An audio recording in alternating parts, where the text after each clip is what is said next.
Boas tardes a todos.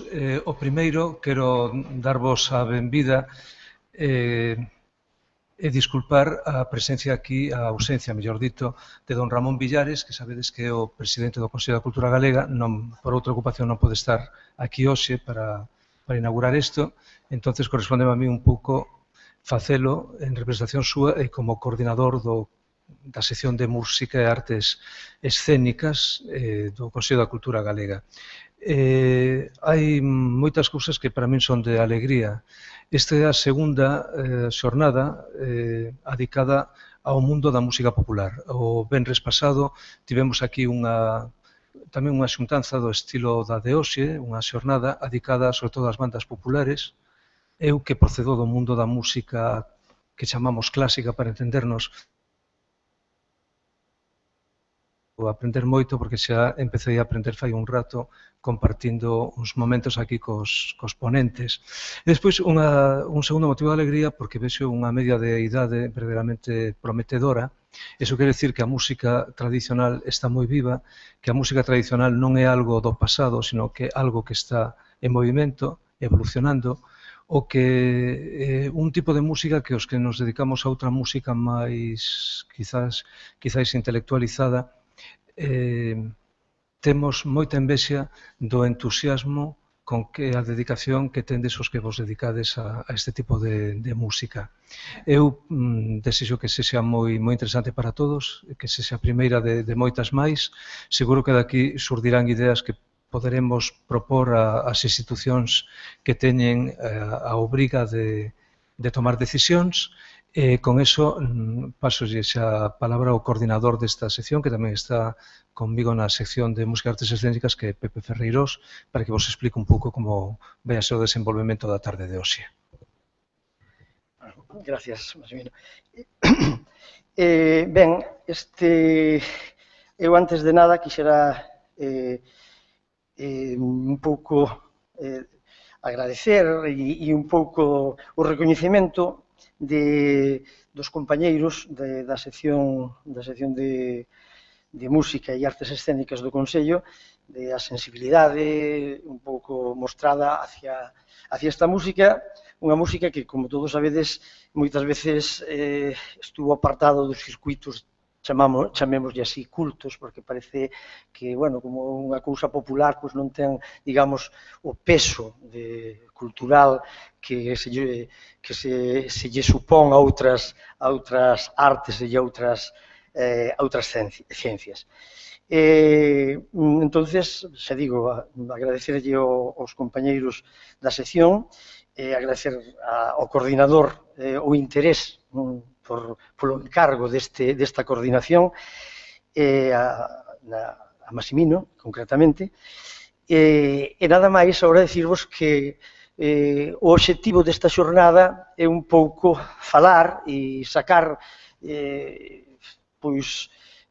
puntos de vista e facer análisis que, inda que sexan feitos aquí, pois poidan dar lugar a debates en outros foros sobre a importancia e a trascendencia que ten a música tradicional e os seus retos de cara ao futuro.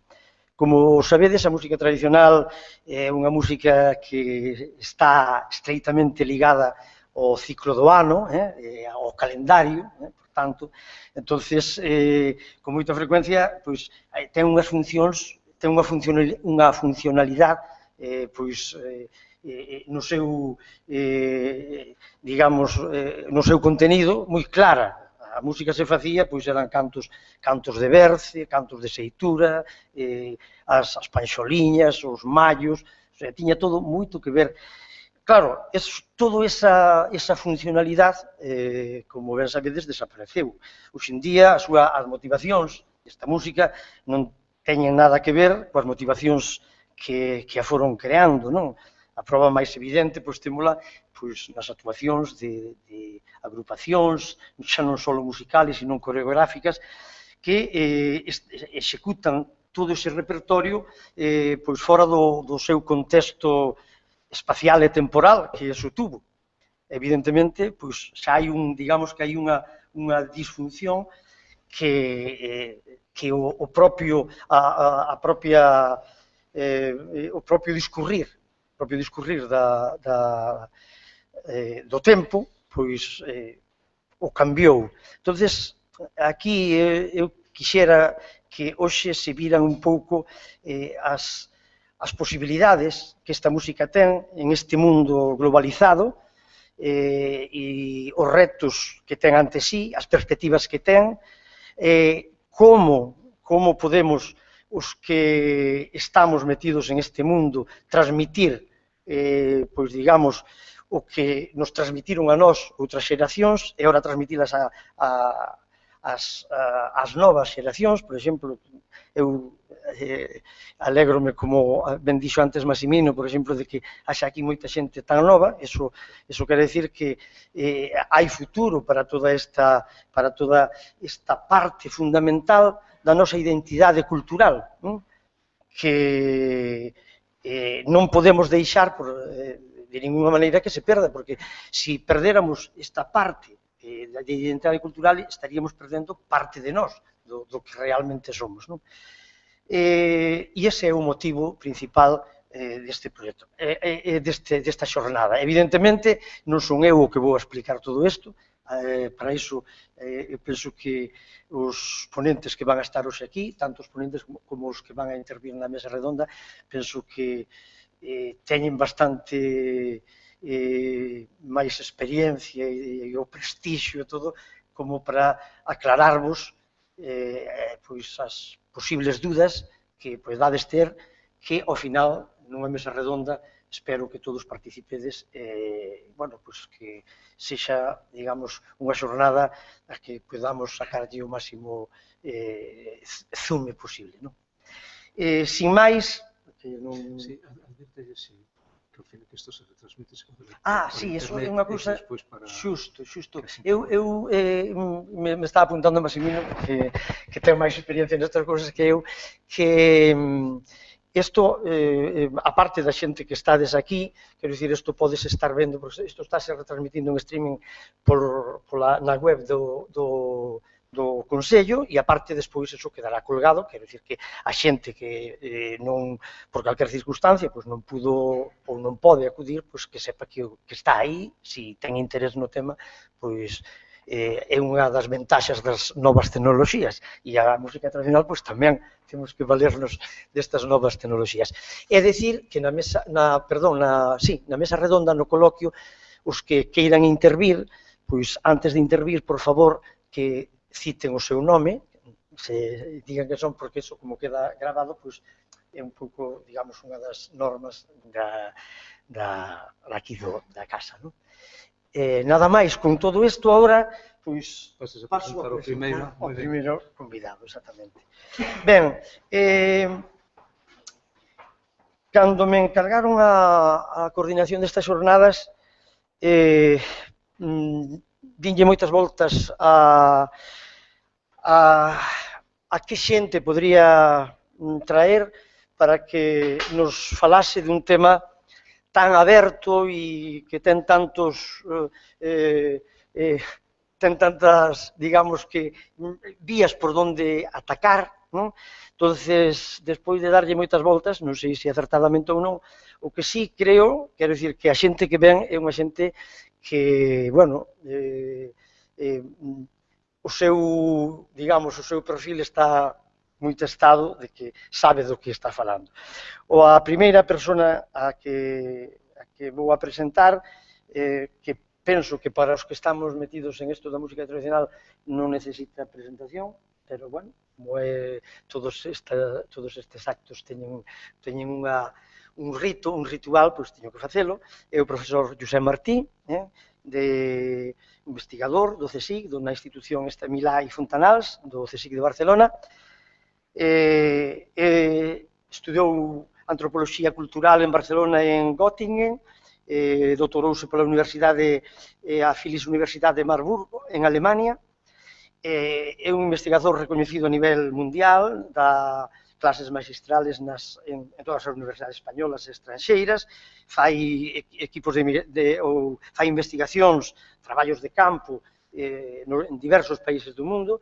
Os seus traballos ven en publicacións de revistas especializadas ou libros, son de sobra coñecidos. Eu penso que para todos que estemos aquí, para toda a xente que está metida na música popular, un libro como El folclorismo, uso e abuso de la tradición, é un clásico, que vou dicir, e penso que nada máis, quer dicir, quen vos ten que contar e dicir cousas é o profesor José Martí, que lle cedo a palabra.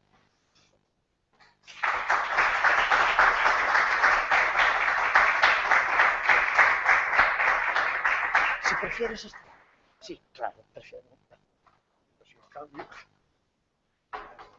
Sí.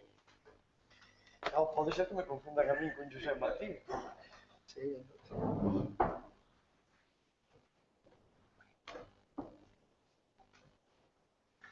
El tiempo ya lo voy controlando también, si no me avisas. Sí. Bueno, buenas tardes a todos. Antes que nada, no es un tópico, o sea, quiero agradecer sinceramente al Consejo de Cultura Galega y a José también por haberme invitado aquí. Sabéis que vengo muy a gusto a Galicia, no es la primera vez que he estado aquí, vengo muchísimo a gusto y estoy muy contento de estar con vosotros. Antes lo comentábamos, mi especialidad es más bien teórica, voy a plantear un tema más bien teórico, plantearme cualquier pregunta, cualquier cuestión que tengáis. Mi tema va a versar sobre estos, va a versar sobre globalización, va a versar sobre música tradicional. Antes, en la introducción que se os hacía, se hablaba de tradición. Tradición es importante, las tradiciones son importantes, obviamente. Son importantes para las personas, son importantes, la persona como individuo me refiero, son importantes para los colectivos, para los pueblos, para el país. Y bueno, y se puede sentir la vigencia de una tradición, por lo tanto a nivel individual. O sea, yo tengo mi taza que me regaló una persona que tenía mucho afecto y cada día me tomo el café con mi taza, por ejemplo, es mi tradición particular, que yo la entiendo y para mí es vigente. Hay tradiciones familiares, hay tradiciones de pueblos, de aldeas y obviamente de países también, como es el caso de Galicia. Digamos que las tradiciones ayudan a dotar de sentido histórico a estas identidades, son estructurantes y son importantes puntos de referencia cognitiva para la población. Incluso yo creo que nos podemos aventurar a decir que el sentido de tradición es imprescindible y que sin el sentido de tradición no habría sociedad posible. Creo que Durkheim estaría muy de acuerdo con esto que acabo de decir.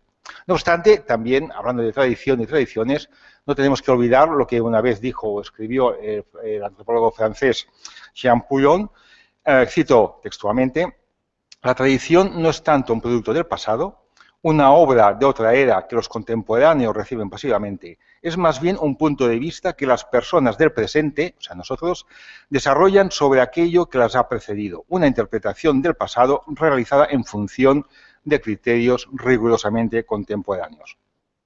Bueno, pues vamos a hablar un poco de música tradicional. Sabemos que la idea de música tradicional es una idea vaga, es bastante, una cierta nebulosa.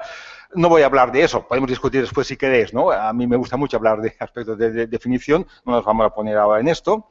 Más o menos todos tenemos una idea de lo que significa música tradicional y el hecho de que más o menos tengamos una idea, sí que hay un potencial problema quizá, y es que reifiquemos la idea de música tradicional. Es decir, que le demos a esta etiqueta una realidad en sí. Sabemos que la música existe. La música tradicional existe, pero esta imagen que tenemos, esta imagen idealizada de la música tradicional como de la música de la aldea, todos sabemos que ya no es así, aunque tengamos esta imagen. Podemos decir que si existe, y existe, la música tradicional, es porque hay personas que la practican, es porque hay personas que la recrean, que la venden, o incluso que hablan de ella, como estamos haciendo nosotros ahora.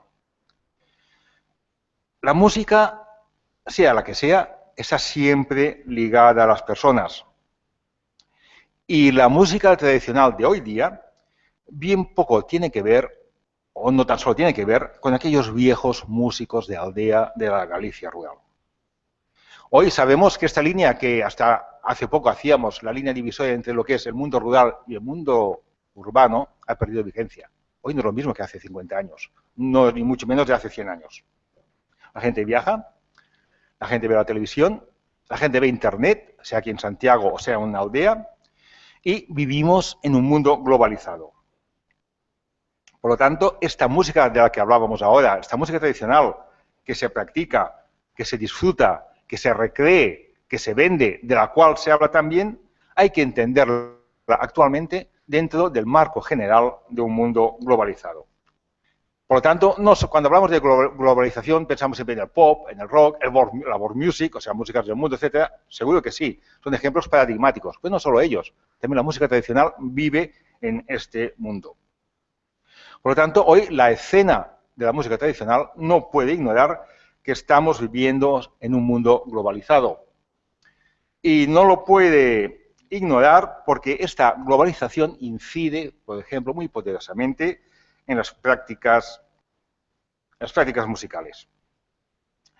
Tenemos festivales de música tradicional, hablamos de folclorismo, por ejemplo, con sus ideologías, del mercado.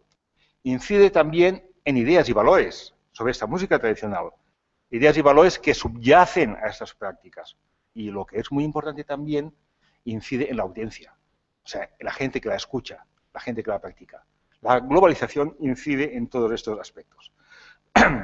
Y por lo tanto, un aspecto importante que quería destacar es que cuando hablamos, como rezaba el título de esta presentación, cuando hablábamos del reto de la globalización para la música tradicional, no solo hay que pensar, que es en lo que primero que pensamos, en esos flujos de nuevos productos, de nuevas prácticas musicales, de nuevas ideas, sino que son músicas para personas globalizadas.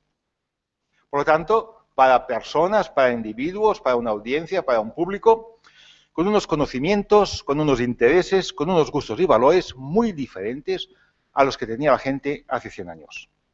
La música, repito, es inseparable de los individuos.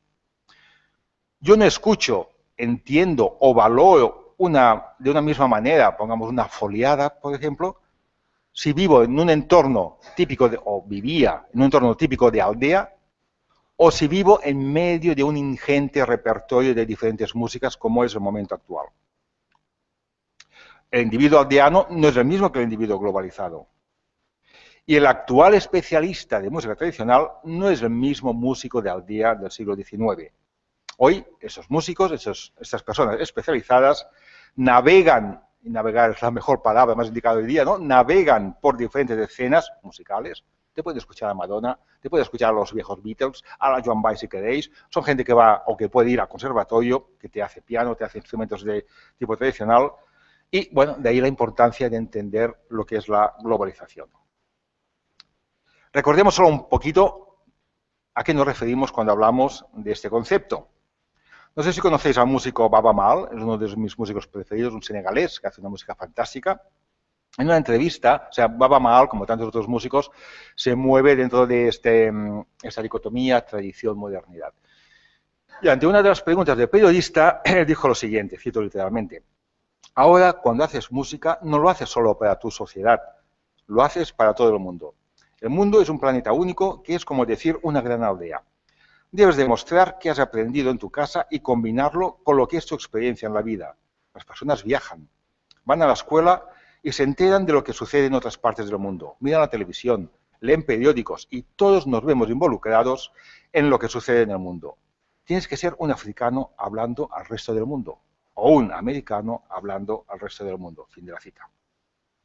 Ulrich Beck, uno de los teóricos más importantes sobre la globalización, nos decía que este término es quizá el término peor empleado, menos definido y menos entendido. Es una especie de nebulosa semántica. ¿Qué es la globalización? ¿Cómo se manifiesta la globalización en la música? Cuando hablo de música no me refiero tan solo a la música tradicional, cualquier tipo de música. Bueno, de eso vamos a hablar un poquito ahora. Antes que nada, no hace falta que os lo recuerde, pero globalización no es tan solo una realidad objetiva que vemos ahí, sino todos la experimentamos. Tenemos amigos que son de fuera, no es como hace 50 años, comemos cosas que son de fuera, vemos noticias que son de fuera y tenemos una oferta musical inmensa, nunca tan grande como hoy día. Somos todos conscientes de que vivimos en una sociedad mundial. Immanuel Wallerstein, antes de que se hablara de globalización, fue el primero en acuñar el término de sociedad mundial en los años 70. ¿Qué entendía por sociedad mundial? Él entendía, cito también, un entramado de relaciones de forma que todo cambio en un punto cualquiera de la red repercute poco o mucho, más tarde o más temprano, en el conjunto. Todas las economías regionales pasan a formar parte de una red montada con el objetivo de comerciar con mercancías valiosas. Esto fue un toque de atención a entender las sociedades de manera aisladas, o sea, la aldea, por ejemplo, autónomas, y se puso un énfasis muy importante a lo que es la interconexión entre las sociedades, constituyen un todo. Entendemos por globalización, por tanto, esta creciente relación que se establece entre las distintas sociedades del planeta, tal como se manifiesta en tres vertientes diferenciadas, pero íntimamente interconectadas: el plano económico, el plano político y el plano cultural, el que también nos interesa a nosotros, el de la música. La sociedad mundial es una pluralidad sin unidad. Sociedad mundial, por tanto, significa que la totalidad de las relaciones sociales no están integradas en la política del Estado nacional, ni están determinadas, ni son determinables a través de esta. Podemos hablar de globalización en el sentido pleno de la palabra cuando existe, primero, una conciencia planetaria. Segundo, un cierto conocimiento de esta realidad. Algo que permite, un tercer punto importantísimo, la acción directa sobre ella en términos, como os decía, económicos, todos lo sabemos, ahora con la crisis, políticos, todos también lo sabemos ahora, con Siria, con tantos problemas que hay en el mundo, y, obviamente, culturales, musicales.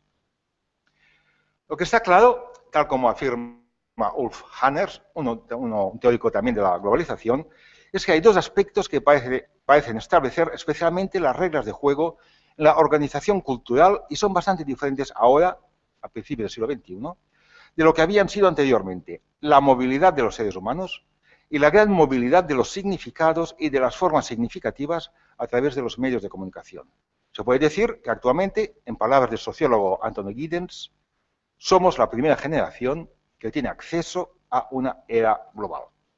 La mejor metáfora para ello es la world music, la idea de las músicas del mundo, que sabemos que la música da un sentido, nos da un sentido del espacio. La música, sabemos, nos da un sentido del tiempo y un sentido del espacio.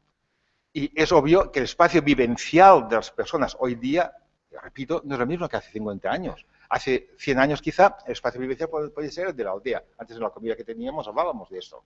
¿Cuál era mi espacio vivencial hace 100 años?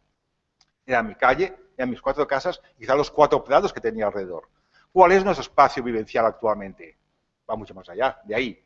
A través de la televisión nos enteramos cuando hay un tsunami en Japón a las 2 horas o menos antes, o antes incluso, ¿no? Nos enteramos de cualquier cosa en el mismo momento. Nuestro mundo actual es un mundo globalizado. De aquí es fácil entender que cuál es la música de nuestro mundo actual. La world music.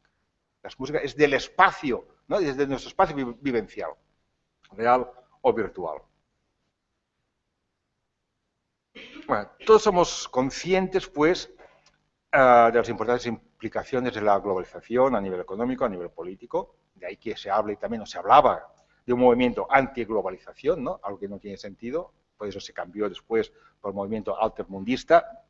No hay que ir en contra de la globalización.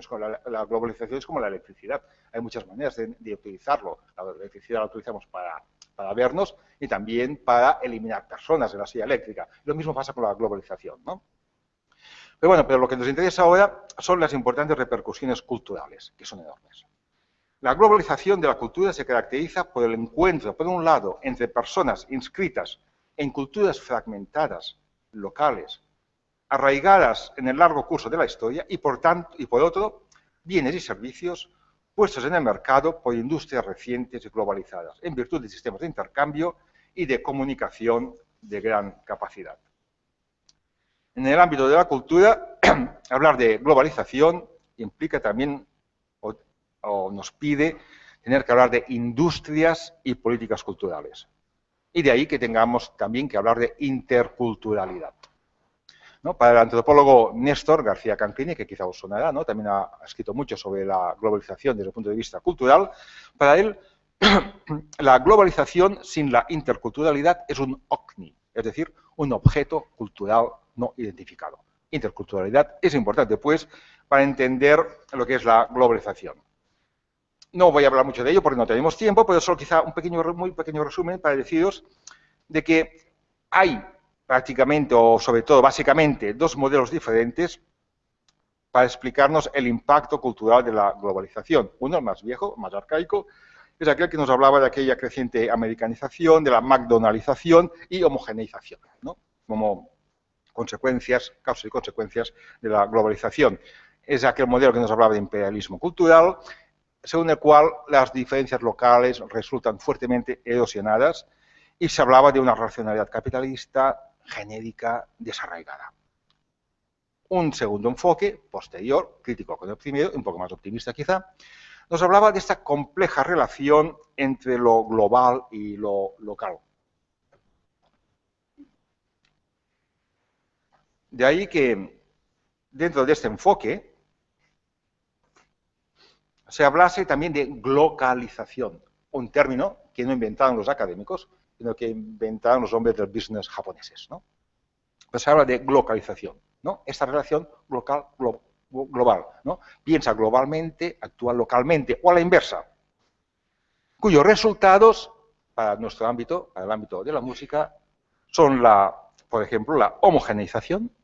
Yo aquí tengo un ejemplo muy claro, y hace muchos años estuve en Galicia, bueno, he estado bastantes veces en Galicia, pero una vez estuve en el Androido, en Laza, y recuerdo que me quedé impactado y me impresionó cómo eran los años 90 y estaba muy de moda la melodía de Titanic, ¿no? Y recuerdo, estaba en la fiesta, sonaba esta música, y al mismo tiempo oía los cencerros, ¿no? de los peliqueiros, ¿no? O sea, fue una mezcla, pues, para mí fantástica, pues ahí se ve esta homogeneización de alguna manera. Bueno, un ejemplo, una anécdota, si queréis, ¿no? Pero es eso. Una consecuencia sería la homogeneización, otra consecuencia es la hibridación. Aquí un buen ejemplo lo tenemos en todo lo que tiene que ver con la música celta, entre comillas, por ejemplo, ¿no? Hablamos de hibridación. Y otra consecuencia es la reafirmación de lo local a través de la globalización. Y aquí hablamos de revivals, ¿no? Los festivales, hay que recuperar, ¿no? Hay que presentar al público las muestras de música tradicional, etcétera. Pues como podemos ver, todo eso tiene repercusiones muy concretas que la podéis ver vosotros mismos en la práctica, en las prácticas de la música tradicional. ¿Cuáles son las consecuencias de la globalización para el ámbito musical? Un pequeño resumen. Lo he dicho antes también, el movimiento de personas. Estudiantes, concertistas, profesionales de la música. En ese verano, yo por ejemplo tuve en mi casa, yo vivo en Premià de Mar, cerca de Barcelona, a una estudiante japonesa de musicología que vino a hacer aquí en Santiago de Compostela un curso de música internacional, ¿no? O sea, vemos este movimiento curioso, ¿no? Bueno, no es curioso, es lógico. Los grupos que queráis, Miradoyo, cuántos viajes ha hecho al extranjero, ¿no? Cuántas giras, cuántas turnés, este movimiento de personas, ¿no? Luarna Lube, ¿no? Después de su contacto con Mike Oldfield, si no me equivoco, pues también empezó a dar, pues, a hacer giras, gaiteiros, Carlos Núñez. Yo me he encontrado con discos de Carlos Núñez en Japón, y me imagino que también habrá hecho conciertos en Japón, Carlos Núñez, o Ancho Lorenzo, por ejemplo. Este movimiento de personas. Segundo punto, el flujo intenso de creaciones y prácticas musicales, ¿no? Que es quizá en lo que primero pensamos cuando hablamos de globalización. Hay muchos ejemplos, ¿no? En otros ámbitos musicales, uno que yo lo tengo muy claro, es cómo se celebra el Año Nuevo. No sé si se hace aquí en Galicia, pero en muchas ciudades, en Barcelona, por ejemplo, ya hace muchos años que se ha instalado en Año Nuevo celebrarlo con el típico concierto de valses y polcas, al estilo de Viena, ¿no? Entonces se hace, ¿no? Y la gente lo vive de esta manera, ¿no? O ejemplos ya clásicos, ¿no? Que cito, ya son viejos, pero los cito porque son clásicos, como Operación Triunfo, ¿no? Un invento de la televisión de aquí, ¿no? De la televisión española, que, bueno, que hizo fortuna en muchos lugares del mundo, incluso, si no me equivoco, en países árabes también. Esto es la globalización, ¿no? Y algo que también nos atañe mucho a nosotros son, al menos para la música tradicional, son los festivales. Esos festivales que se hacen, ¿no? Uno de los más clásicos, por ejemplo, el Festival Internacional de Música Celta de Ortigueira, ¿no? Del 78, ¿no? Y que algunos lo denominan el Woodstock Folky, ¿no? Bueno, son festivales, se hacen muchos de ellos, no hechos a imagen y semejanza, pero sí bajo estas influencias de otros modelos, ¿no?, venidos de fuera, ¿no?, como por ejemplo el famoso Festival de Woodstock. Otra consecuencia, si queremos, es el surgimiento de productos y prácticas musicales dentro de la dinámica de la localización, ¿no? El mejor ejemplo es el de las músicas del mundo. Bueno, músicas del mundo, que ya sabéis, es un término muy controvertido, ¿no?, y hay que hacer mucha crítica a ello. No lo voy a hacer ahora porque no es mi tema, ¿no? Pero digamos pero es uno de los ejemplos paradigmáticos cuando hablamos de estos nuevos productos surgidos a través, gracias, mediante la globalización. Bollywood en Cataluña, tenemos mucho Bollywood, por ejemplo. Sabéis que Bollywood, ¿no?, es la música, la coreografía, la danza, ¿no?, de cinema indio, cinema indio, exactamente. Fusiones las que queráis, ¿no? Al menos en Barcelona esto lo veo también, las batucadas brasileiras, ¿no?, se fusionan con grupos de tambores. Sabéis que en Cataluña mucha afición a los tambores también, los diablos, todos van con tambores, ¿no? Pues se fusionan, ¿no? A los tambores catalanes tradicionales te hacen batucadas brasileiras, por ejemplo. Tenemos estos fenómenos. La globalización produce, pues, estilos híbridos, géneros y estilos híbridos. Un ejemplo que también conocéis vosotros muy bien, mucho mejor que yo, es la adopción de elementos musicales y de estética escocesa, por ejemplo, por gaiteros galegos, ¿no? En los desfiles, en la indumentaria, desde el punto de vista musical, incluso desde el punto de vista organológico, ¿no?, por lo que a la gaita se refiere, si no me equivoco. Y aquí encontramos, pues, hibridación. Y toda hibridación genera también sus patrones de rechazo, obviamente. De ahí que, hablando del caso de los gaiteros, se hablase de tiempo atrás de la guerra, ¿no?, de la guerra de las gaitas. Pues la hibridación, la fusión, es una consecuencia lógica de la globalización y algo que conoce muy bien también la escena musical galega, como vos lo sabéis mejor, vosotros mejor que yo. Preparando un poco, pues, este texto, pues Carlos Núñez, por ejemplo, en su disco Os Amores Libres, pues creo que hace un poco de fusión con flamenco, por ejemplo. Anxo Lorenzo nos habla de su influencia irlandesa, por ejemplo. Antes se hablaba también del rock bravú, ¿no?, esa mezcla de rock y folk, etc. Otro punto. Esas redes internacionales que se crean de industrias culturales. Hoy hay que hablar de industria cultural, obviamente, también, ¿no? No hace falta que os diga la importancia que tienen determinadas compañías discográficas, pero bueno, solo recordarnos, porque también lo sabéis mejor vosotros que yo, cuántos grupos gallegos no han grabado en Irlanda, no han grabado en Gran Bretaña. Mira, yo creo que grabó, ¿no? Que sí, o sea, se establece toda esta corriente, este flujo. Por lo tanto, se consolida un nuevo mercado musical de productos provenientes de tradiciones marcadamente diferentes. Se producen procesos de homogeneización también estructural según modelos, necesidades, en ocasiones de la sociedad hegemónica o de intereses de mercado. Y se crean también puntos de referencia de validez transnacional. Un aspecto que me parece importante de esos puntos de referencia es lo que decía antes, no tan solo en cuanto a aspectos de creación, ¿no?, el hecho de nuevos grupos, etcétera, que son puntos de referencia para quizá músicos locales de aquí o para músicos locales de Cataluña, sino también por lo que se refiere al auditorio, el público, la gente que escucha. Precisamente, esta es una de las características básicas el mejor ejemplo de la globalización que os decía, que es la world music, ¿no?, las músicas del mundo. Unas músicas hechas a partir de un ámbito local, pero pensadas, como nos decía Baba Mal antes, ¿no?, pensadas para un mundo global, para un mundo internacional, pensadas para un público global. Y también es el caso galego, obviamente, ¿no? Anxo Lorenzo, en una entrevista que yo pude leer en uno de los diarios de aquí, por ejemplo, hablando de su álbum Tirán, hace un par de años ya de eso, ¿no?, cito literalmente, dijo: "Sen dúbida que pensamos no estranxeiro a hora de formular a obra. Levo 10 años tocando máis fora que en Galicia, e xa tenemos pechadas actuacións en Inglaterra, Bélgica e Alemania." Lógico. Anxo Lorenzo habla de la necesidad de empaparse da tradición, decía él en este artículo, pero de asimilarla para proyectarla debidamente elaborada para un público global. Esto es, ¿no?, también lo que hace la world music, por ejemplo. Se podría hablar mucho también de los modelos del panceltismo, ¿no?, que son nuevos puntos de referencia que se establecen en Irlanda, en Gran Gran Bretaña, en Escocia, etcétera, y que también se van asimilando en otros ámbitos que se identifican también con ellos. Y estas consecuencias del mundo globalizado son válidas también para nuestras músicas tradicionales, populares, pero para cualquier tipo de música. Ya sea tipo clásico, tipo moderno, etcétera. Claro, ahora llegamos quizá al medio de la cuestión, ¿no? Esta pregunta que nos hacemos tantas veces. Uniformización cultural. ¿Implica la globalización uniformización? Desde el punto de vista musical también. ¿Seremos cada vez más iguales? Wallerstein, ¿no? El que dijo que de la sociedad mundial, en un principio decía que el sistema mundial genera heterogeneidad cultural. En contra de ello, vino enseguida la tesis de la convergencia de la cultura global, que decía que se está produciendo una paulatina universalización del sentido de unificación de modos de vida, símbolos culturales y modos de cultura transnacionales. Esto lo criticaba un poco. El segundo modelo que os he dicho antes, el de local global, lo criticaba.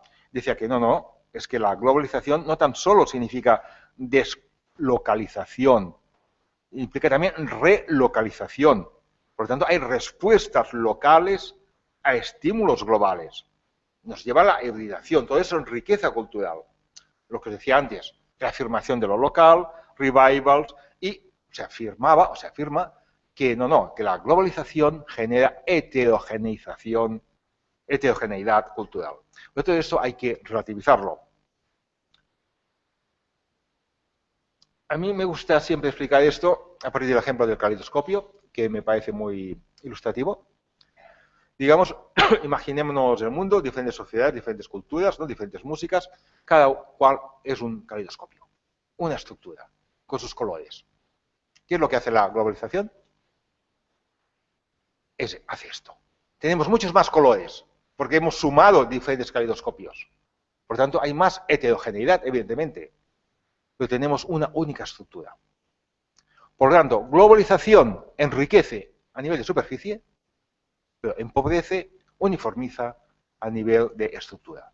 Creo que aquí está el secreto de la globalización en cuanto a la pregunta que nos hacíamos antes.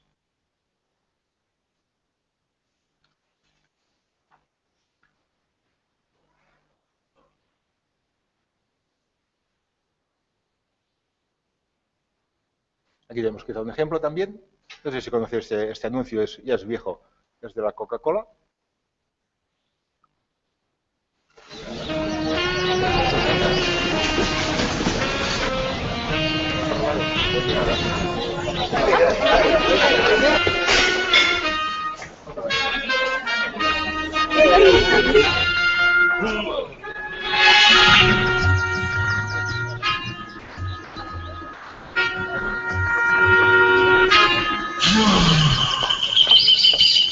¿Pero qué hace? Usted está aquí para servir las bebidas, no para bebérselas. Del pita pita del pita pita del Yamerihumbo, del pita pita del Yamerihumbo. Yamerihumbo pita del humba. Yamerihumbo pita del Yamerihumbo pita del pita pita del pita pita del Yamerihumbo, del pita pita del pita hum. ¿Qué significa? Sigue el dictado de tu espíritu. Bueno, no tengo comisión de la Coca-Cola, pero me parece un anuncio para este caso pues acertado de exponer, sobre todo porque es un anuncio pensado para un público español, de una transnacional. इश्क ये जग कहता है, इश्क जो चढ़े बुरा है, इश्क का रंग चढ़ गया जिस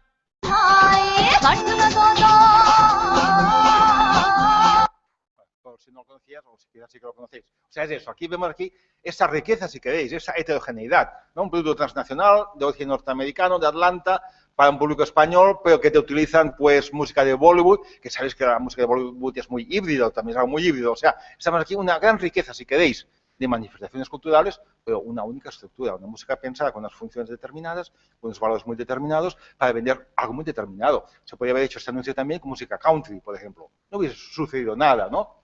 Porque hay una única estructura a pesar de esta, o con esta diversificación de superficie. Eso es lo que es la globalización, ¿no?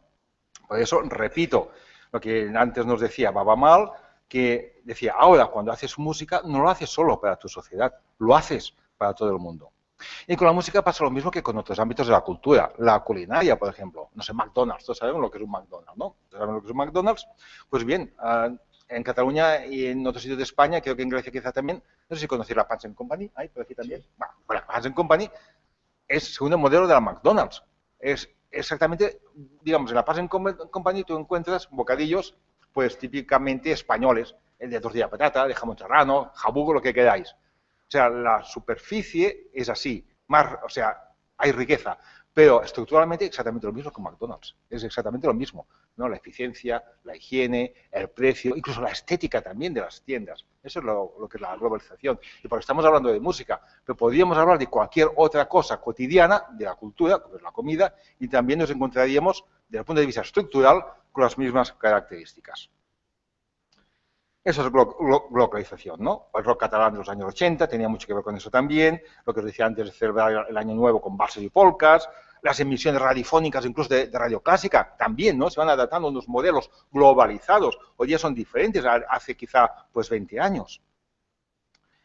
Se ha escrito, y cito, que una cultura mundial universalizada en la que las culturas locales se han extinguido y todas consumen según un mismo esquema sería el final del mercado, el final de los beneficios. El capitalismo mundial, protegido contra la crisis de mercado, necesita particularmente de la multiplicidad y contradicción locales para, mediante las necesarias innovaciones en materias de productos de marketing, salir airoso de la competencia mundial. Y eso en términos económicos, pero también en términos de expresividad cultural. Pero, como os decía, a nivel de superficie, el sistema capitalista actual necesita de esa uniformización estructural. Necesita el hecho de que necesitemos, nos urja tener aparatos de sonido en casa, ¿no? O el MP3, o el MP4, o el iPhone, ¿no? Necesita que nos tengamos que identificar con grupos de música. Necesita que tengamos la idea de ir a un concierto como un bien apetecible. Eso lo necesita. No es tan importante para el sistema que seamos fans del rock, o fans del reggae, o de la música clásica, o de la música folky, o de la música tradicional. Para la industria le hace falta diversificación, pero estructuras uniformes y, por tanto, estructuras controlables. La producción de la diferencia, por tanto, forma parte de la lógica del capitalismo. Por tanto, no sería correcto decir que la globalización nos conduce a un mundo homogéneo o uniforme. Ya hemos dicho que a un cierto nivel, grados de multiplicidad van implícitos a la globalización, pero tampoco se puede negar que la globalización significa procesos uniformadores o homogeneizadores. Con el consumo musical sucede lo mismo también que con las identidades. Actualmente se da mucha importancia a las identidades, ¿no? Pero si leemos a Amin Maalouf, ¿no? Él nos decía que, cito literalmente, si en el mundo actual afirmamos con tanta pasión nuestras diferencias, es precisamente porque estas diferencias son cada vez más pequeñas, ¿no? Y eso es una consecuencia también de la globalización. Bueno, hablando pues de globalización, quizá también a veces nos interesa pensar, bueno, conservar la tradición, porque nos interesa la tradición, ¿no? A veces incluso hablamos de resistencialismo, por ejemplo. Por lo tanto, si nos preocupa la problemática de la vigencia de determinados aspectos de la tradición, a la fuerza también tenemos que acabar con el tema de la globalización, ya que, como decíamos antes, en términos estructurales, globalización implica uniformización. Recordemos que hay muchas tradiciones del siglo XIX, tradiciones musicales del siglo XIX, que se han integrado actualmente en las dinámicas de la cultura urbana. Ya sabemos que no son lo mismo, de ahí que hablemos de folclorismo, pero así han podido sobrevivir quizá. Y lo mismo con muchas manifestaciones de la cultura popular o tradicional en cuanto a la globalización actual. Las manifestaciones de la cultura popular sabemos que cambian a lo largo del tiempo, somos bien conscientes de ello, no hace falta ser antropólogo para verlo, cambian por propia evolución y cambian también por la difusión de nuevas ideas en el planeta, a través del planeta, por ejemplo, con la globalización. Por lo tanto, es lógico que nos preguntemos hasta qué punto esas manifestaciones de cultura popular, de cultura tradicional, a través de la transculturación, devienen un objeto de la globalización. En principio, yo me atrevería a decir que el futuro de la cultura popular no nos tiene que preocupar demasiado. La cultura popular es muy maleable y una de las características que tiene es la inmediatez, el hecho de que esté cerca de las personas, es su pragmatismo. Ahora bien, también sabemos que si hablamos de resistencialismo, en ocasiones, es porque no nos interesa conservar la cultura popular en abstracto, sino en ocasiones manifestaciones muy determinadas de esta cultura popular, aunque su conservación implique de alguna manera una contradicción con la ley con las leyes de las dinámicas culturales. Hablando de eso, voy a ir muy rápido, ¿no? Porque me quedan 5 minutos, ¿no? ¿Sí? Bueno, perfecto. Pues a mí me gusta mucho, o sea, para hablar, o sea, de la vigencia, ¿no? de estas culturas tradicionales, de estas músicas tradicionales, de diferentes valores, diferentes dimensiones que podemos otorgar al folclore, entre comillas. A mí no me gusta mucho hablar de folclore, yo os lo digo siempre, ¿no? Aquí, por folclore, hay que entenderlo siempre entrecomillado, ¿no? Pero este diferente valor que otorgamos al folclore, lo que normalmente entendemos por folclore, o a la música tradicional, a la cultura tradicional. Dos dimensiones muy importantes, la fáctica y la simbólica. Y si no tenemos en cuenta esto, yo creo que no podemos conseguir la continuación de determinadas prácticas de tipo tradicional, ¿no? ¿Cuál es la dimensión fáctica? La dimensión fáctica son sencillamente los aspectos pragmáticos, ¿no? Son sencillamente, es la funcionalidad primaria. Si hablamos pues de comida, por ejemplo, antes hablábamos de McDonald's, ¿cuál es la primera funcionalidad de McDonald's? Pues es la nutrición. Esos son, ¿no?, los aspectos más pragmáticos. Por tanto, hablando de música, sería la espectacularidad de una danza, el encanto de una melodía. Si hablásemos de alcohol, el licor café, pues las propiedades embriagantes de la bebida alcohólica, el contenido lúdico de un juego popular tradicional. Es decir, esas cosas, digamos, lo primero, ¿no?, las funciones primarias.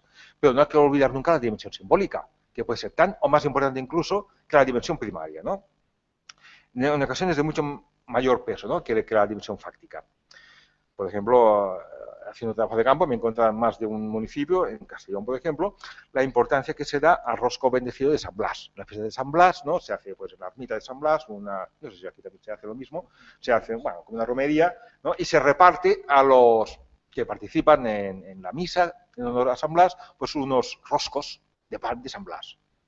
La gente te coge los roscos, se ingiere los roscos, pero no por sus propiedades nutritivas, sino debido a la dimensión simbólica, por lo que significa. Antiguamente, por el valor religioso que se asignaba, ¿no?, al pan al rosco de San Blas. Así no sé de cuántas enfermedades te podías evitar. Actualmente quizá ya no se hace tanto por razones religiosas, pero sí por el culto, este nuevo culto a la tradición, por ejemplo. Bueno, esta es la dimensión simbólica. Y bueno, y lo mismo pues pasa con las danzas, o sea, cuántas danzas hacemos, cuántas músicas hacemos, por ejemplo, no porque desde el punto de vista de la dimensión fática sean realmente interesantes, ¿no? No, por el valor simbólico que tienen. Bueno, a mí me parece muy importante que si lo que queremos es mantener determinadas tradiciones, que tengamos muy en cuenta de cultivar las dos, ¿no? Estas dos dimensiones, ¿no? Después hay otra tercera dimensión, menos importante, pero que también hay que tenerla en cuenta, que es la situacional. Digamos que el valor de un producto cultural cualquiera, en un momento dado, depende no tan solo de las dos dimensiones que os he mencionado antes, sino de la situación concreta en la que se insiere. Es decir, de las relaciones que establece entre otros elementos que lo acompañan en ese momento determinado. Para poner un ejemplo también clásico, he hecho trabajo de campo sobre ello, la Semana Santa de Teruel, del Bajo Aragón, perdón, ¿no? Sabéis, están los tamborileros, hay diferentes municipios, ¿no?, donde se hacen esos desfiles, la gente uniformada, ¿no? De aquí se podría hablar mucho de eso. Bueno, pues digamos, obviamente no tiene el mismo valor, ¿no?, estas procesiones, en este caso en Urrea de Gaén, uno de los diferentes municipios, a la que se puede hacer en otros contextos, en otras situaciones. Es un caso clásico, ¿no? En los Juegos Olímpicos de Barcelona, pues vinieron también tamborilers de Calanda, de Bajo Aragón, junto con otros elementos, ¿no? Había Montserrat Caballé, había también manifestación de tradición catalanas, castellers, etcétera, etcétera. Es lógico, o sea, el valor situacional es muy importante. La gente aquí no veía a los tamborileros de Calanda de la misma manera como se pueden ver en Semana Santa. No los ve. Ni tampoco se ven de la misma manera cuando salen de la tradición y se van a una manifestación de tipo reivindicativo en Zaragoza, por ejemplo. No es lo mismo. Por lo tanto, hay un valor situacional también que también hay que tener, obviamente, en cuenta.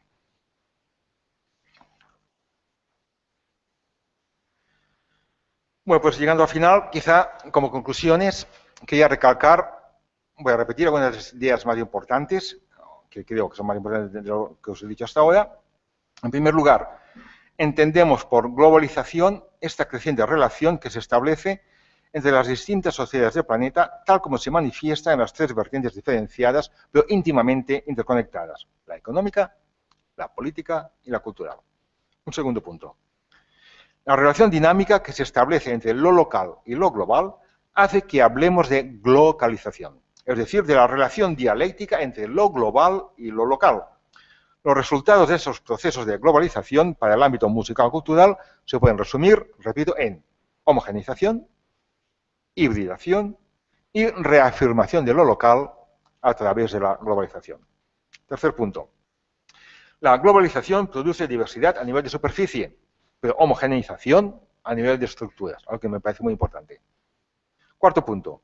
Hoy la escena de la música tradicional no puede ignorar que tiene lugar en un mundo globalizado. No lo puede ignorar porque este mundo globalizado incide en las mismas prácticas, las ideas y valores que subyacen a estas prácticas y la audiencia potencial de estas mismas prácticas. Quinto punto. Sin personas, sin individuos, no existiría la música. Importante, por tanto, es también el hecho de que son músicas para personas globalizadas. Por tanto, con unos conocimientos, intereses, gustos y valores muy diferentes al de la audiencia de hace más de 100 años. Sexto punto. Los tipos de manifestaciones de cultura popular que queremos conservar solo tienen posibilidad de continuar siendo vigentes en una sociedad galega, cuando digo galega, como puede decir catalana o yo qué sé, si conservan un buen equilibrio entre su dimensión fáctica y la dimensión simbólica. Y séptimo y último punto, la globalización no implica forzosamente la desaparición de prácticas culturales locales, sí, pero que implica cambios en las actitudes de los individuos, y eso hay que tenerlo muy presente en las políticas culturales del país. Bueno, con esto creo que me enseñó el tiempo y si tenéis preguntas, pues ya lo sabéis. Muchas gracias.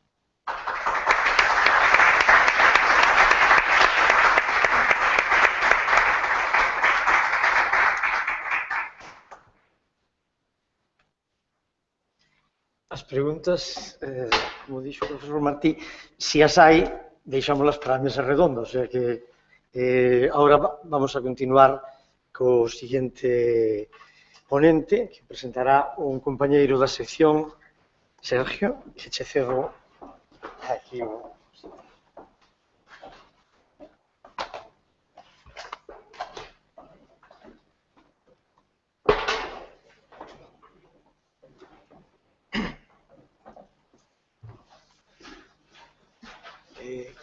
Boas tardes a todos. Proseguindo coa xornada que estamos a facer agora, teño o placer de presentar ao seguinte ponente, o doutor Xaime Estévez. Ademais de doutor en Ciencias de Educación, é profesor superior de Musicoloxía, Solfexo, Teoría da Música e Pedagogía Musical. Entre os seus premios cabe destacar o Premio Fundación Guerrero de Musicoloxía do Real Conservatorio Superior de Música de Madrid e tamén o Premio Extraordinario de Doutoramento da UNED.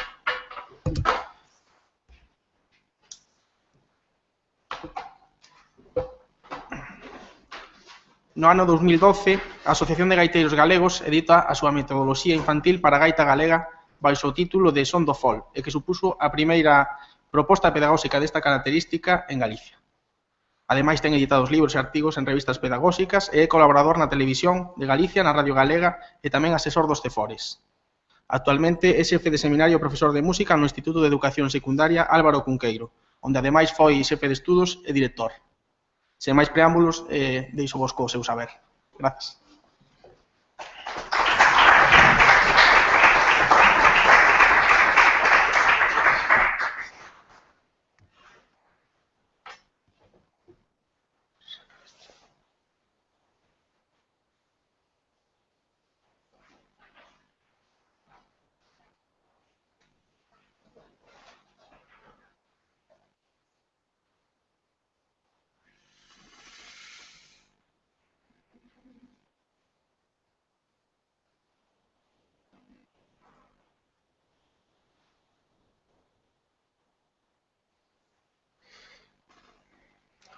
Bueno, perdón, ahora tiña que preparar isto. Moitas gracias pola presentación. Ben, bueno, intentarei continuar, que non é fácil. Estou moi honrado, antes de nada, de estar con vos esta tarde aquí. Agradecer ao Consello da Cultura Galega e ao coordinador desta xornada, en especial, José Vicente Ferreirós, por confiar en min para participar nesta sesión. Tamén sinto moi honrado de compartir cos investigadores que estamos hoxe aquí presentes, en especial, pois, claro está, co profesor Josep Martí. Ben, eu intentarei dar unha perspectiva galega desta temática relacionada coa educación, aspirando a ser o portavoz seguro que de moitos profesores e investigadores da música tradicional en Galicia. Efectivamente, tanto a música tradicional como a educación musical son os eixos da miña actividade profesional, pero tamén artística ou incluso de lecer, polo que dende aquí podo dicir hoxe ten dende logo ese valor de alguén que leva dende neno mergullado na vida da música galega, con máis xa de 30 anos de docencia e case tantos de investigación. Primeiro na metodoloxía gaita, logo tuve unha investigación aí circunstancial do compositor galego Reveriano Soutullo, e tamén, como apuntou Sergio, publicacións diversas, o ensino da música galega, en fin. E aí está, pois, un pouco donde me movo eu e donde vou intentar, pois, dar unha perspectiva que seguro que compartida por moitos outros e o mellor, pois, en algún aspecto non, como é lóxico, non? Ben. Vamos a ver. Evidentemente, isto debería estar no final, pero está no principio. Non, quixen que estivera aquí.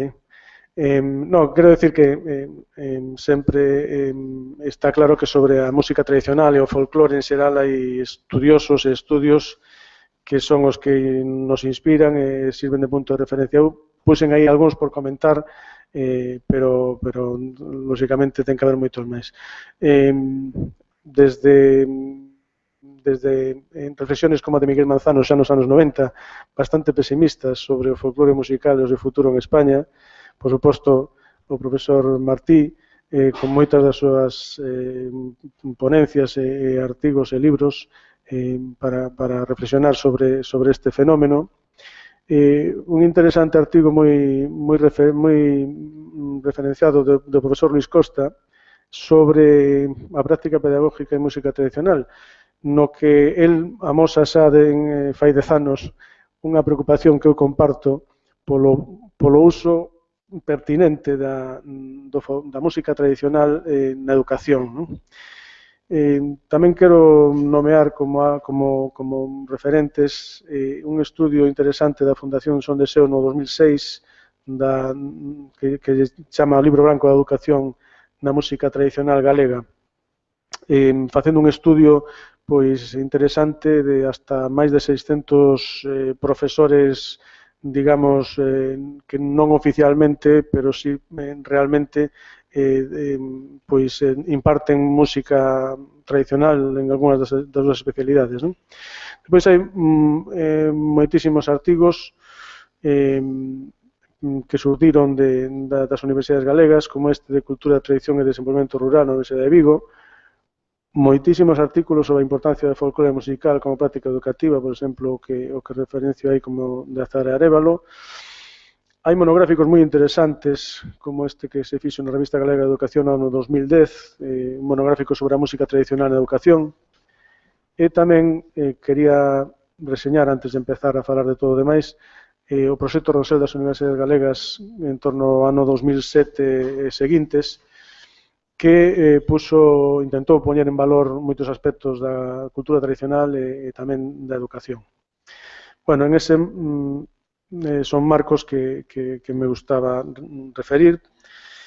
E, bueno, simplemente por ilustrar e encadrar as reflexións e información que darei de seguido, encetarei por lembrar que a preocupación polo estudio do folclore e a tradición musical ten unha historia limitada que nace a fins do século XIX, con personalidades como Bela Bartók ou Constantin Bralieu, e coa figura destacada en España de Felipe Pedrel, como pai desta disciplina, dunha enorme transcendencia nas súas publicacións e influencia nos compositores da época. Ese estudio polo folclore foi inmediatamente acompañado pola convicción de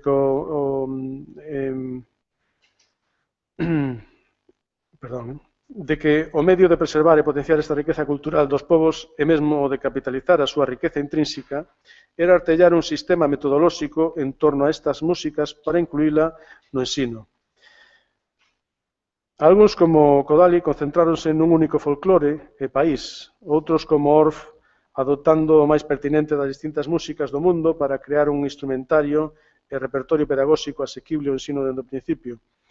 Este generalismo tamén se observa en personalidades como Violeta Gensi, con múltiples publicacións nas que sinala unha e outra vez as ventaxas do material folclórico na tarefa educativa. Así, a meirande parte das propostas metodolóxicas na pedagogía musical contan coa música tradicional como elemento esencial ou importante, caso dos comentados xunto con outros como Dalcroze ou Willens, aínda que tamén hai pedagogías que inciden máis noutros aspectos que teñen que ver menos coa música tradicional, como o caso do canadiano Murray Schafer. En Galicia, o estudio científico do folclore pode seguirse a través das publicacións dos cancioneiros galegos, nun primeiro momento. Os máis importantes históricamente pola súa trascendencia, aínda que non os únicos, poden ser estes que amosamos. No século XIX, importante edición feita por Incenga, con unha nova reedición de difusora na man de José Luis do Pico, no 2005, recompilando unha serie de melodías galegas con acompañamento pianístico ao gusto da época. Sen dúbida, os compositores de inicios do século XX tiñan esta referencia. Así o comprobamos, por exemplo, no compositor galego Roberano Soutullo, que eu investiguei, e curiosamente unha das obras importantes del, unha obra sinfónica que se titula Suite Vigo, estrenada no Teatro Real de Madrid no ano 1911, o último tempo é unha muñeira. Esa muñeira ven no cancioneiro de Incenga.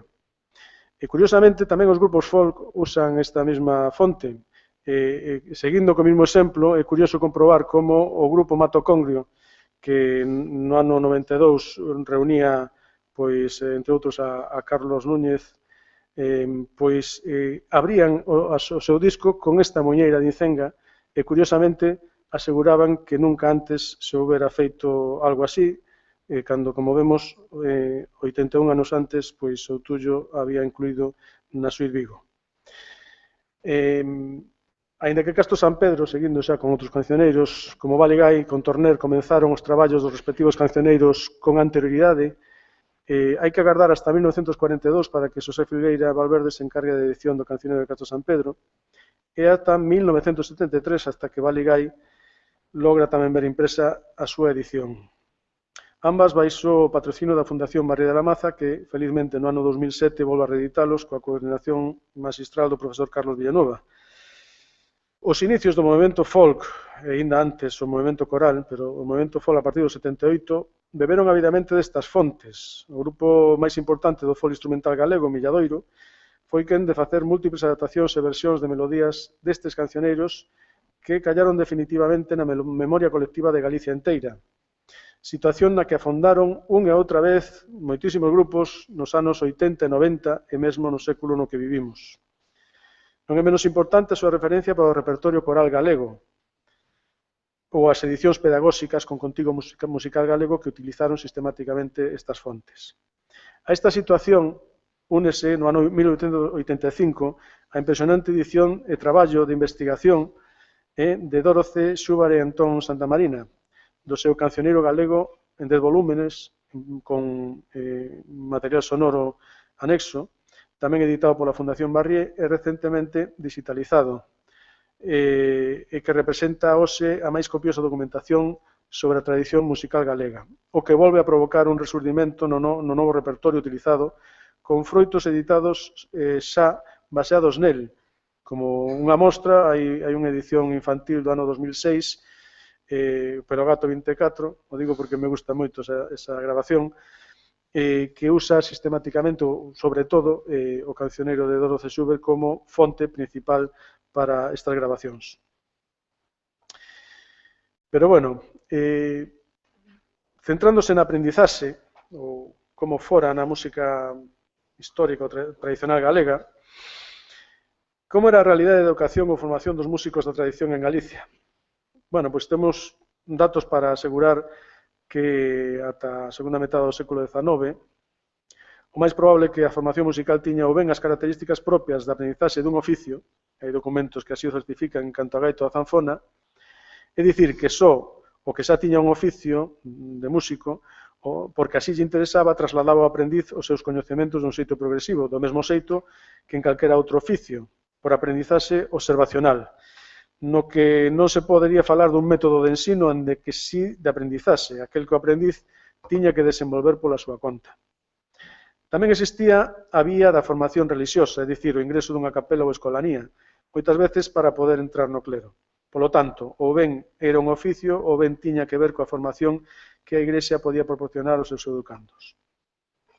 O que observamos na historia recente dos nomes propios que artellan a historia da música tradicional é que, por unha beira, os hai que heredan o oficio da tradición familiar, caso de Avelino Cachafeiro, o gaiteiro do Soutelo, o Xosé Oliveira dos Morenos, pero tamén persoeiros que logran achegarse á actividade da música tradicional porque inician clases o estilo que hoxe coñecemos en institucións como bandas de música, caso de Perfecto Feijóo e Enrique Otero.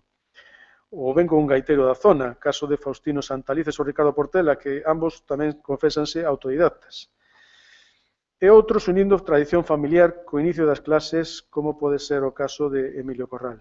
En todo caso, e segundo nos achegamos no tempo, o acceso á música tradicional pódese producir a través das clases que ofrecen institucións ou gaiteiros. O meu propio caso, que pode servir, por desgracia para min, de histórica, de referencia histórica, pero que pode ser dos moitos gaiteiros. Nos anos 70, iba a ir a unha excursión de fin de curso a Mallorca, o meu pai, non se sabe por qué, meteu-se na cabeza que tiña que aprender a tocar a gaita. Entón, pois, contactamos cun gaiteiro da zona, contactou Benigno Méndez, e viña periódicamente pola miña casa a darme unhas sesións. Daquela o que eu facía era gravar nun casete, e eso foi o primeiro xeito de aprender. Pero, ao cabo duns meses, fun unhas clases a banda de música que había nas escolas Nieto en Cabral, curiosamente, a mesmas escolas Nieto onde aprendeu Enrique Otero, e tamén fun unhas clases de gaita. E, uns meses máis tarde, o profesor que tiña na escola díxome que por que non empezaba no conservatorio con Enrique Otero. Quero dicir que o xeito este de aprendizaxe por oído, en algunha institución e demais, era normal hasta fai ben pouco, sobre todo porque non había demasiadas lugares, como hai agora, institucións de ensino tradicional da música galega. No caso, por exemplo, de Susana Seivane, que hai un componente hereditario moi claro que potencia esa dedicación, pero, por exemplo, no caso de Carlos Núñez, só a existencia de clases no conservatorio xunto coa formación que tivo na Universidade Popular explica a súa profesionalización posterior. Hai un punto de inflexión que podémolo marcar no ano 1971, cando Enrique Otero, por encargo do Concello de Vigo, constitúe unha aula experimental de gaita no conservatorio, conseguindo anos máis tarde unha primeira oficialización de estudos desta especialidade. Estudios que, ademais, poderán levar unha titulación a partir da implantación da LOSE nos anos 90, ata o momento, que está incluso no grau superior. Nesta última década, de xeito estable, tamén se consolidaron escolas e especialidades na música tradicional.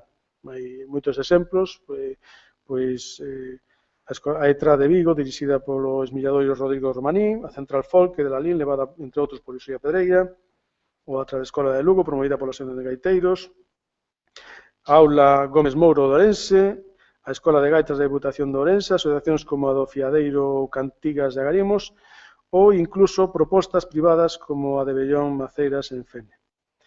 En case todos estes casos, o profesorado sempre de primeira liña artística e pode espertar no seu alumnado a mellor da afección posible e mesmo a profesionalización futura.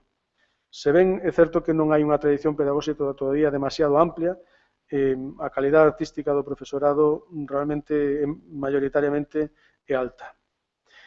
Hoxe en Galicia é totalmente posible iniciarse en clases de gaita, zanfona, canto, percusión e música tradicional en xeral nestes sitios e noutros, situación que era puntual, polo menos ata mediados dos 80, é dicir, ata fai 20 ou 25 anos, e todavía máis doado aínda desde os anos 90. Hai que comentar que houve unha importante difusión tamén do ensino da artesanía para a música tradicional, o que posibilita que na actualidade haxa artesáns da música galega por todo o territorio que manteñen e incentivan a actividade neste eido. Escolas deste tipo, como a Diputación de Lugo ou da Escola de Artes e Oficios de Vigo, por só dar dous exemplos, teñen responsabilidade do que estamos a falar. Esta popularización da actividade da música tradicional en todos os recunchos lévanos a falar da importancia sociocultural e aínda económica da música tradicional en Galicia e que posiblemente difira notablemente de outros lugares da península, o que pode ser motivo dun interesante estudo.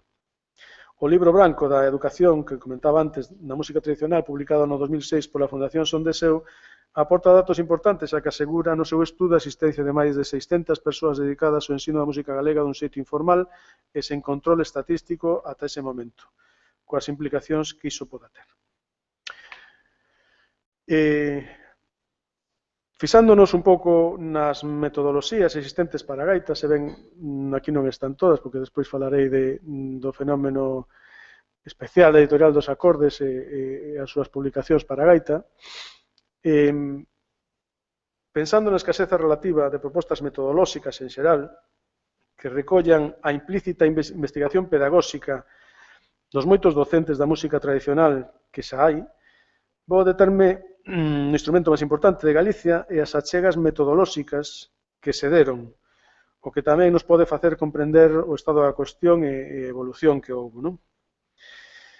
É curioso, comentábamos antes na comida un pouco, que tivo que ser un músico que non era nin gaiteiro nin galego o que foi quen de propoñer a primeira metodoloxía para a gaita de historia. O ano do meu nacemento, pois o método de Rodrigo de Santiago, método completo para gaita e música, que ademais conseguín a semana pasada, que non tiña original, tiña copias.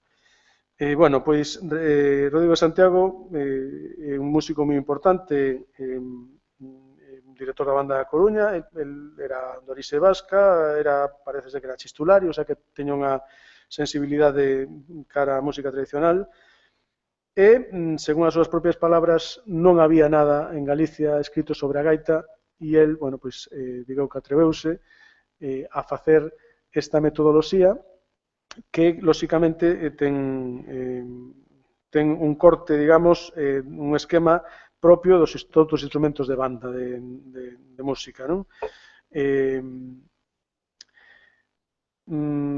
Evidentemente, a súa proposta, que formalmente ten moito interese, non me vou agora deter en cada unha das metodoloxías, ten o inconvinte de estar formulada por un músico non gaiteiro que, en principio, non recolle o repertorio máis propio, non lle interesa, seguramente, nin os aspectos técnicos máis peculiares do instrumento. Tamén antes comentábamos que quizáis hasta os anos 70 houve unha concepción do gaiteiro como alguén que non era culto e que, polo tanto, se se falaba cultamente dun instrumento, pois podía ser, como de feito vemos, calquer músico formado, e non importaba que non fora gaiteiro, non? Así debemos entender ese contexto, non? Bueno, pois 14 anos teñen que pasar até que Enrique Otero fai a súa proposta metodolóxica fruto das clases do Conservatorio de Vigo. Esta proposta, que debido á formación de banda deste profesor, segue tamén esquemas propios de instrumentos de vento, pero ten a ventaxe innegable de estar feito, por vez primeira, por un gaiteiro en activo, insertado dobremente no mundo da música popular e das bandas de música coa súa formación. Así, neste método, leccións de gaita, si hai repertorio propio do mundo da gaita e unha progresión de dificultade real testada cos seus alumnos, además de ser o único método de gaita aprobado oficialmente polo MEC no seu momento, 3 cursos. Un ano máis tarde surde a primeira edición de Xosé Luis Foxo, dende a Escola de Tosos e Sextas de Barcelona, Os segredos da gaita, que na súa primeira edición ven a ser un pequeno libro de partituras con algo de linguaxe musical aplicada e algún consello. Nas edicións posteriores este libro vai a engordar sensiblemente, hasta máis de 500 páxinas, con moitas máis partituras e documentación. No caso de Foxo, hai que ter en conta que non ten unha formación musical equiparable aos anteriores, Non lle interesa demasiado unha progresión pedagóxica, aínda que si hai bastante material. No ano 87 sale a edición do discípulo de Otero, que lles fala ahora mismo, cunha proposta metodolóxica en 4 niveis de dificultades, a gaita noite da música, e con un temario específico que o musicólogo José López Calo, no seu momento no prólogo, quiso decir, estou moi agradecido, decía que destaca a claridad pedagógica que sobresale frente a outros métodos similares do momento, claro. Ben, pois tiveron que pasar bastante anos para que houbera outra proposta pedagóxica, o marxe das que vou a comentar logo na editorial dos Acordes, a de Xaquín Sesteira, profesor da ETRA de Vigo, que edita Método de Gaita Galega 1 e 2, un método en 2 volumes con CD, incorporando na que o profesor Sesteira aporta interesantes propostas no repertorio e no proceso pedagóxico de aprendizaxe a través dunha notación distinta da disitación. Para rematar, o 2012, pois a Asociación de Gaiteiros edita unha metodoloxía na que eu viña traballando desde o ano 90, moi simple, pero dedicada a nenos en idades de primaria, tamén con CD incorporado. Temos que subliñar como algo especial que a editorial dos Acordes, sobre todo neste século, ten un corpus de máis de 40 títulos dedicados á gaita galega, moitos son publicacións de materiales, partituras, exercicios, e o máis alentable é o traballo de Xosé Luis Romero e Xesús Bamonde, Pele Madeira, editado no 2005, que ten 2 volumes e material CDs asociados. Isto ven a ser algo especial e que, desde logo, contribuiu moitísimo a que as edicións para a gaita foran máis cuantiosas. De todos os xeitos, e aínda a pesar desto, podemos asegurar que non é tan copiosa en 50 anos que estamos falando de historia, que, por certo, o ano que ven cúmplense 50 anos das edicións metodolóxicas para a gaita, podríamos decir, vai a ser así. Ben, pero non son, aínda con esta excepción de dos acordes, non son tan copiosas como se podría pensar. Sobre todo, a parte da gaita, que é un instrumento importante en Galicia, pensemos que canto popular que se está impartindo, percusión galega, zanfona, exceptuando a publicación de Faustino Santalice nos anos 50, acordeón, que hai unha proposta recente de repertorio de Balbuena, pero arpa, que se está impartindo desde os anos 70, bueno, e outras especialidades que se imparten, digamos, con un repertorio galego e con un xeito de entenderlo, pois, como a música galega, non teñen edicións publicadas aínda. E sí que sabemos que os mestres traballan con materiais propios, pero non hai unha correspondencia en publicacións, polo menos en propostas metodolóxicas que contribuyan a fixar repertorios e a debatir incluso sobre os xeitos pedagóxicos desto, non? Ben,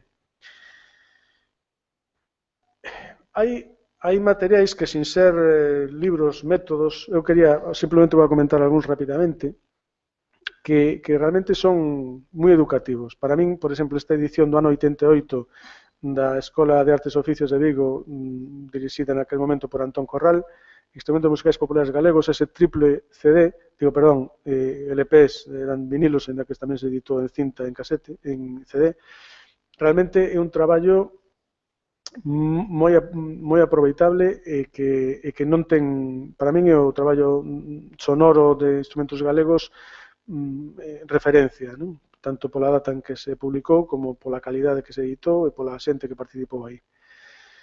Ben, saltando no tempo e vindo ao revés, o máis recente e o máis importante en papel, digamos así, sería o libro de Carpintero, promovido polo proxecto Ronsel, dos instrumentos musicais da tradición galega, que realmente ven a ser unha biblia dos instrumentos galegos e que é quizáis unha das aportacións do proxecto Ronsel para a música máis claras e que van a pervivir no futuro, non?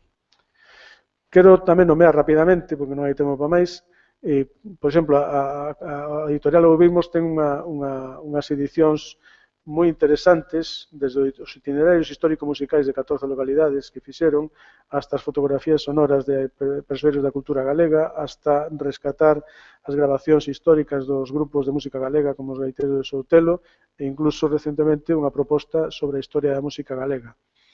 Son propostas moi interesantes, e tamén citar a Cumio, que tamén está facendo moitas edicións sobre sonoras, sobre os nosos gaiteiros, con partituras para gaita e incluso con propostas pedagóxicas de cantar e bailar, ca tradición galega como pano de fondo, non? E unha última mención neste apartado, pois as aportacións de música galega que hai nos libros de ensino obrigatorio.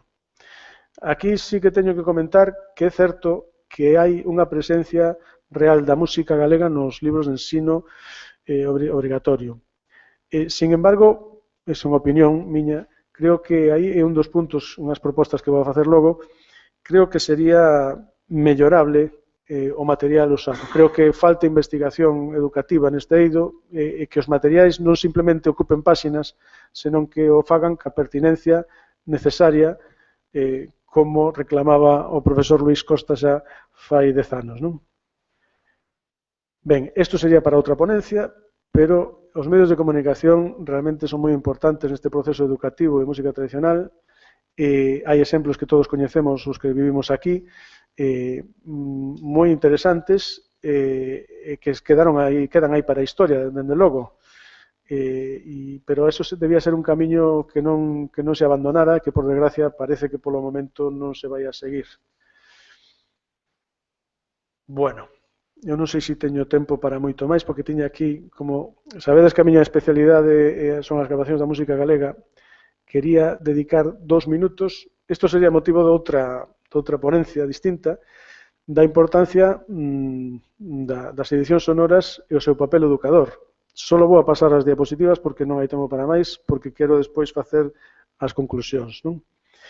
Evidentemente, a edición sonora progresivamente acada un papel cada vez máis grande, non? Na educación, na conformación da sensibilidade cara á música tradicional, e todos sabemos que un pequeno homenaxe pois, aos coros galegos, a importancia que teñen xa as primeiras grabacións sonoras, sabemos que arrancan en 1904, pero tanto a actividade de grabación como de realmente as actuacións por toda Galicia e fora dela, por suposto, teñen un papel de máxima importancia.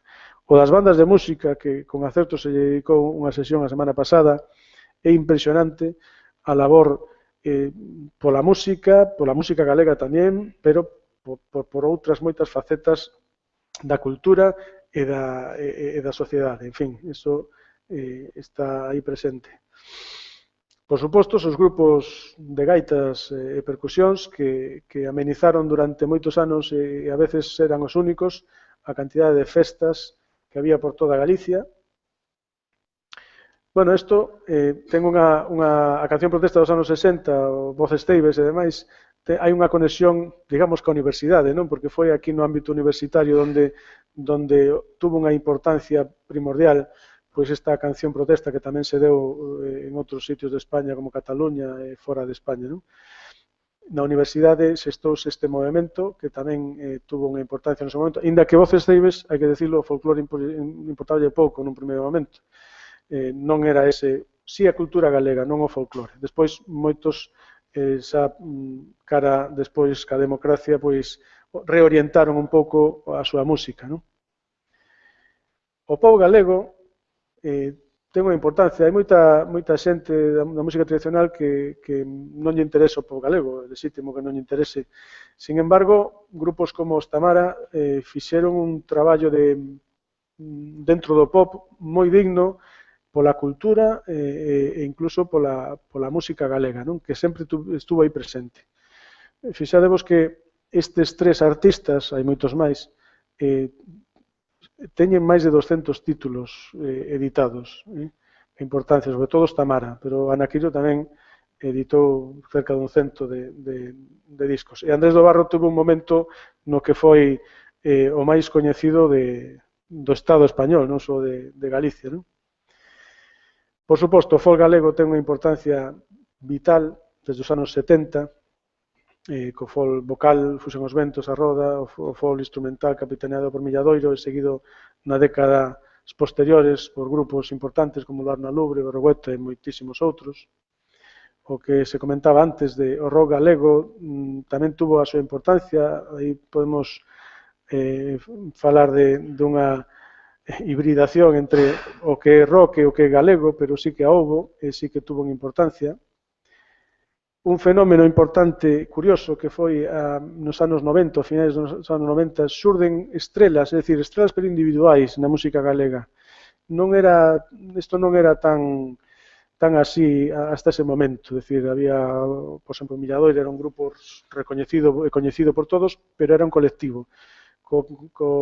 Caimandade das Estrelas de Carlos Núñez e outros traballos como os que están aí de Budiño e Susana Ximena, Cristina Pato e outros, pois empezaron a ver ese fenómeno de referencias persoais. Isto ten unha certa importancia porque cando os rapaces necesitan esas referencias así concretas e realmente eu podo, non sei se estades de acordo, pero case se pode asegurar que hoxe en día, cando se fala de gaiteiro, se un rapaz pensa en estrelas, digamos así, da música galega, o papel do gaiteiro, pois aí xa ten, para os rapaces ten unha importancia e ten un nivel que o mellor antes pois non era así, e iso, bueno, pode ter aspectos positivos, non? Evidentemente, sigue habendo propostas novas no século XXI.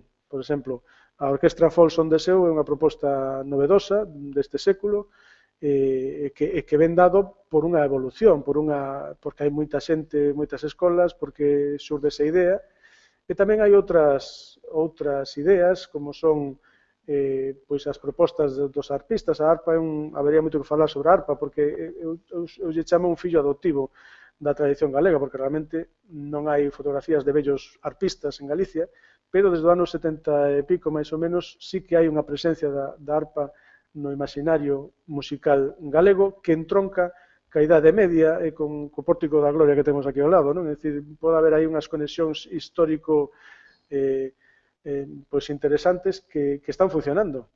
E hai novas propostas, o grupo Caramuxo de clarinetes, con músicas cercanas a veces ao jazz. Tamén aquí pode ser falar de hibridacións, pero en outro caso novas propostas.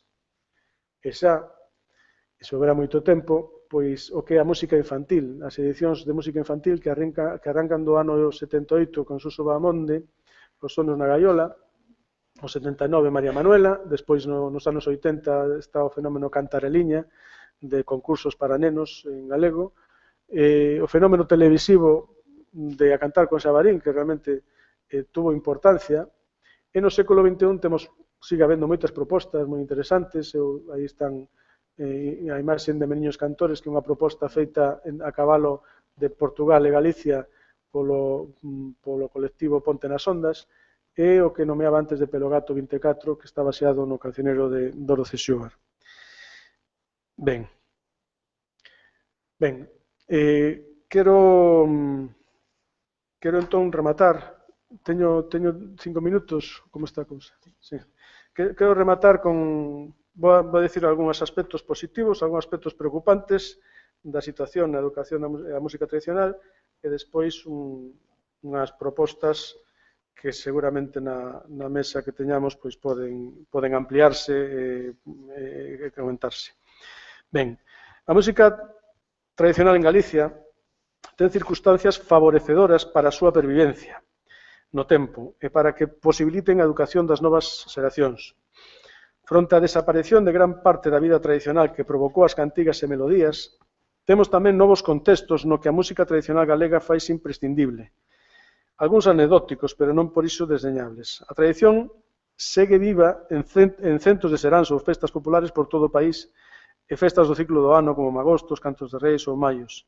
Tamén en certames, festas e romarías concretas como moitos que coñecemos. Antes falábamos dos San Brais en Membrive, os que somos da zona de alá, hai unha festa de San Brais, febreiro, que realmente a música tradicional é a que está ali presente, e non hai outra. E fixeronlle un programa no Lalá a este fenómeno que comento.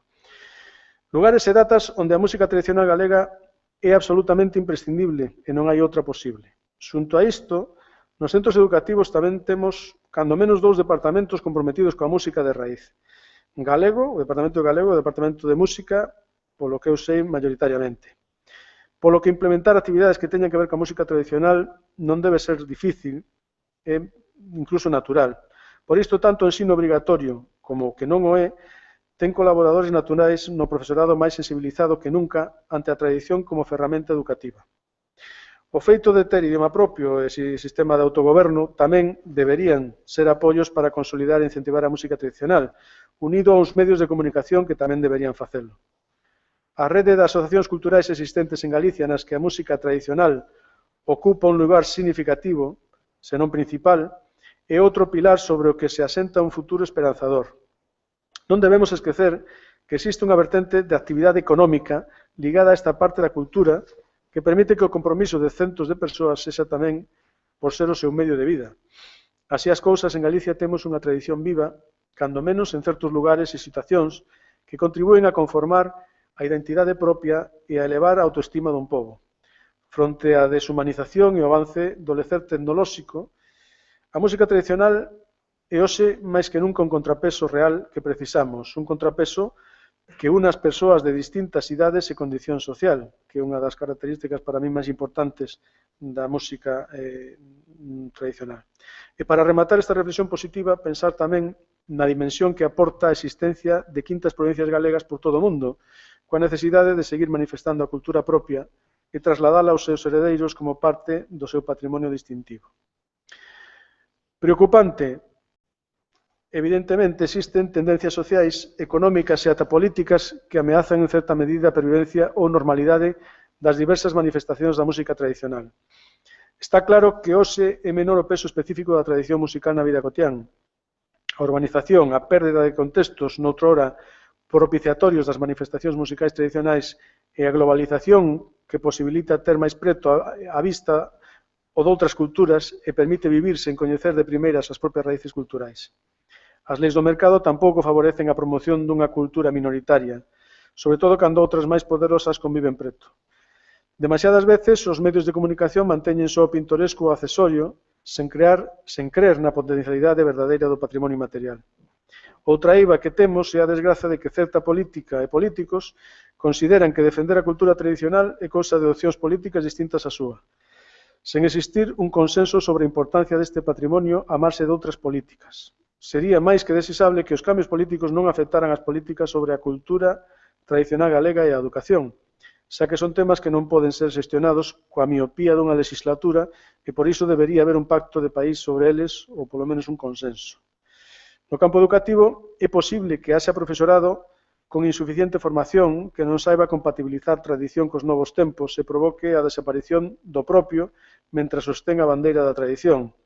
É difícil de comprender que haxa propostas de gaitas morfolóxicamente diferentes ou percusión preferentemente importada e que paralelamente se queira representar a tradición galega. Tamén a perda de contextos está provocando unha nova clase de instrumentistas gaiteiros, por exemplo, máis preocupados da técnica e do virtuosismo que de manter unha coherencia coa tradición que lle ven dada, o que, sendo lexítimo, plantea unha dicotomía entre o instrumento tradicional e o instrumento sen raíces que xa é unha realidade en Galicia nas novas xeracións. A escasa ou nula investigación educativa na música tradicional, maquillada polas aportacións persoais, provoca demasiadas veces que o folclore teña un uso inapropiado nas aulas. Repertorio pouco pertinente, estereotipos que se repiten, o que pode proxectar nos educandos unha impresión de que a música tradicional é algo pouco interesante, obsoleto ou fora de lugar. Para finalizar, habendo comentado a cara e cruz dunha mesma moeda, podemos albiscar suxestións ou camiños que poderían contribuir a unha mellora ou normalización da música tradicional e do seu uso como ferramenta educativa. Primeiramente, a incentivación e apoio organizado á investigación educativa en prol da música de raíz, contando cos mellores profesionais de educación que poda canalizar e apoiar os investigadores neste eido. pero tamén propoñer incentivar a elaboración de metodoloxías que non existan. Xunto a isto, un plan global pola cultura e dinamización cultural da música tradicional. Para iso deberían existir cotas mínimas de presencia da música tradicional nos eventos culturais organizados polas entidades públicas ou aquelas subvencionadas con cartos de todos.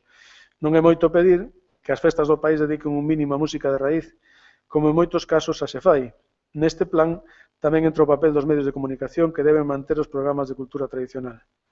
En fin, unha discriminación positiva que equilibre o enorme peso da globalización que vai relegando estas actividades a recunchos ou illas. En definitiva, popularizar a tradición, poñela de moda como parte normalizada da vida cultural dun país e non só como un reduto de incondicionais. Realmente, os centros educativos están facendo un papel en pro da música tradicional fundamental nestes momentos. Polo que neste punto habería que optimizar esa boa disposición cunha investigación educativa que permita mellorar os recursos e ferramentas usadas neste eido, o que é certamente posible. Mentres tanto, pois pasa que os investigadores temos incluso publicacións pedagóxicas rematadas que a ninguén interesa publicar porque non é negocio, simplemente. Bueno, en fin, pois moitas gracias pola atención e espero haber contribuído algo a esta tarde. Moitas gracias.